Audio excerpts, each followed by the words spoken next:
Over 60% of the blind population in the United States is unemployed. But one San Francisco man is hoping to empower the visually impaired, and he's using a kayak to help get his message across.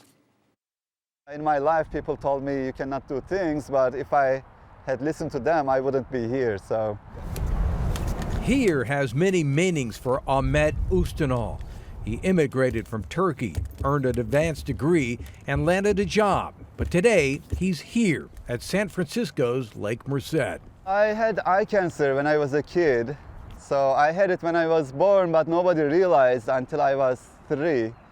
And when people realized that there was something wrong with my vision, it was too late. Ustunel sees nothing. No shadows, no shapes, no light. Only black. This way? It makes his walk to the pier seem precarious for those who don't know him. Well, in Turkish, we have a saying, if you don't fear the water, you don't know anything about it. He grew up boating and swimming in the Black Sea, but found his passion for kayaking when a professor at San Francisco State introduced him to the sport. When you kayak, you are so close to the water. It's like having a shell, like a turtle. You know, being on a water, you feel every movement of the water. It takes him about a half an hour to set up the boat, doing it all by memory and feel. I mean, anything could happen, right, on the water. So I don't go out with no precautions. A foot paddle frees up his hands. But the most valuable component of his operation is the speaking navigator. Select a landmark as your destination. The technology wasn't always this good. I used to use loudspeakers, music, radio, you know, like put it on the shore, swim, or paddle out. As far as I could barely hear the music and then come back, but it's very limited. I mean, you can maybe go out like a couple of 100 meters, that's it, right? So then you start losing the music. And actually it happened once, somebody thought I was wasting my batteries and turned off the radio. You know, I don't care about the batteries, you almost killed me, so.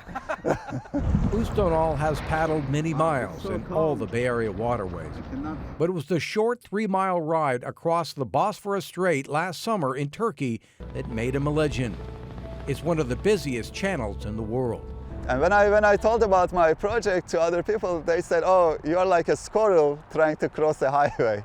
And I said, yeah, I understand that because, I mean, these freighters, these tankers are huge.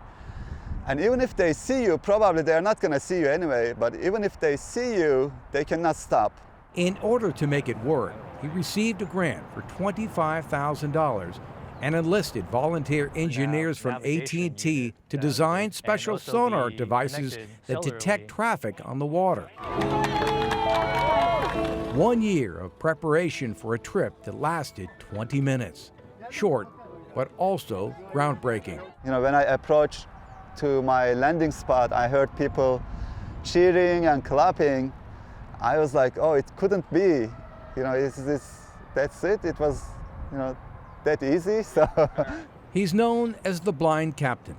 It's an appropriate name for someone hoping to lead the visually impaired into uncharted territory. And as a teacher for the blind in San Francisco's public school system, the tide has already risen. And now after I achieved it, some of my students ask me, oh, when are we gonna go kayak together, so. Ustunel isn't done making history. His next project, a 60-mile paddle from Turkey to Cyprus in about a year.